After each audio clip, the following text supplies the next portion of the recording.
আসসালামু আলাইকুম ভাই, আলমাজ ভাই, আপনাকে একটু বিরক্ত করতে আসছি। আপনি এই ব্যবসা কতদিন হলে জড়িত এই ব্যবসায়? ব্যবসা ধরেন 4 বছর। 4 বছর। 4 বছর, 3 বছর। আর এই ব্যবসার উপরেই কি আপনার সংসার চলে? হ্যাঁ, আলহামদুলিল্লাহ। আপনার পরিবারে কয়জন সদস্য? সব মিলে 5 জন। 5 জন। এই একটা ব্যবসা দিয়ে চলে। আলহামদুলিল্লাহ ভালো আছে। তা আমি আপনাকে বলবো যে আপনার এই দোকানে বাহারি রকমের খাবারের প্রোডাক্ট আছে। তা আপনি যদি এই ব্যবসা কেউ করতে চায় তাদের উদ্দেশ্য কি বলবেন? ব্যবসা যদি কেউ করতে চায় তারা আগে প্রথম ভালো ব্যবসা যদি করতে চায় আগে ধৈর্য অবলম্বন করতে হবে। এই ব্যবসায় প্রফিট কীরকম? প্রফিট মানে ব্যবসা লাভ করলে তো লাভ লাভ লাভ আলহামদুলিল্লাহ মোটামুটি ধরেন শতকরা 10 টাকা যদি হিসাব করে ব্যবসা করা হয়, আর ব্যবসাতে আছে ধরেন প্রতিদিন হয়তো 3,000 4,000 টাকা বেচলো, হাজারে যদি 100 টাকা হয় তাহলে 4,000-এর আপনার 400 টাকা 400 টাকা লাভ। তো 400 হয়, আপনার যদি 8,000 টাকা বেচতে তাহলে 800 টাকা। যদি 100 কেজি মাল বেচতে পারে কেজিকে আপনার 15 টাকা 10, 15, 20 টাকা এরকম হতে হয়। ব্যবসা অনুযায়ী এক এক ধরনের কোয়ালিটি যেগুলো দেখাচ্ছে এক একটা কোয়ালিটি এক এক রকম লাভ আছে। এই তো প্রিয় দর্শক, আমি একটু পরিচিত হব এই ভাইয়ের দোকানে কি কি মাল আছে। আচ্ছা, এটা এটা এটা এটা কি বিস্কুট এটা বলে? নাম কয়টি হ্যাঁ, ফোটা বিস্কুট। ফোটা বিস্কুট। আর এটা এটা এটা এটা হলো আপনার পটল চানাচুর। পটল চানাচুর।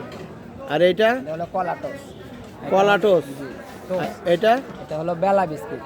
আর এটা এটা হলো জিং, তাতে ছোট আপনার সল্টেস। ছোট সল্টেড। এগুলো সল্টেস, এটাও সল্টেস।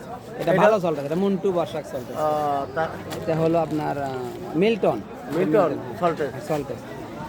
আর এটা এটাও টোস্ট, এটা হলো হালকা আপনার এটা টোস্ট, চানাচুর, এটা তারা, এটা এগুলো এটা মুড়ি আছে সাথে এগুলো। তারপরে আপনি মুড়ি। এগুলো দিয়ে ব্যবসায়ী চলে। তাহলে প্রতি হাটে আপনার 1,000 টাকার মতো আলহামদুলিল্লাহ মুড়ি টুড়ি দিয়ে সব মিলে ধরেন 1,000। হ্যাঁ, 1,000 আর 900 800 এরকম আলহামদুলিল্লাহ। তা ঠিক আছে। আপনি এই মালগুলো কোথার থেকে সংগ্রহ করেন? এটা মাল আপনার দুপচাচিয়া। দুপচাচিয়া অনেকগুলো কারখানা, ফ্যাক্টরি আছে। হ্যাঁ, অনেকগুলো কারখানা আছে, তার মধ্যে সবচেয়ে বড় কারখানা হলো একটা আছে যেগুলো মাল মন্টু বর্ষাক একটা কারখানা, মানে আচ্ছা ঠিক আছে। প্রিয় দর্শক, আমি আপনাদেরকে যারা এই ধরনের ব্যবসা করে জীবিকা নির্বাহ করতে চান তাদেরকে উদ্দেশ্য করে বলবো, এরকম একটা ব্যবসা করে আপনারা ভালো প্রফিট মার্জিন করতে পারবেন। তো আমি আপনাদেরকে উদাত্ত আহ্বান জানাবো, যদি বেকার না থেকে এরকম একটা ব্যবসা আপনারা করেন তাহলে আপনাদের জীবনের পরিবর্তন ঘটবে, সংসারের উন্নয়ন ঘটবে। এই বলে আমি আশা ব্যক্ত করে আপনাদের মাঝ থেকে বিদায় নিচ্ছি। আসসালামু আলাইকুম রহমতুল্লাহি বারাকাতুহু।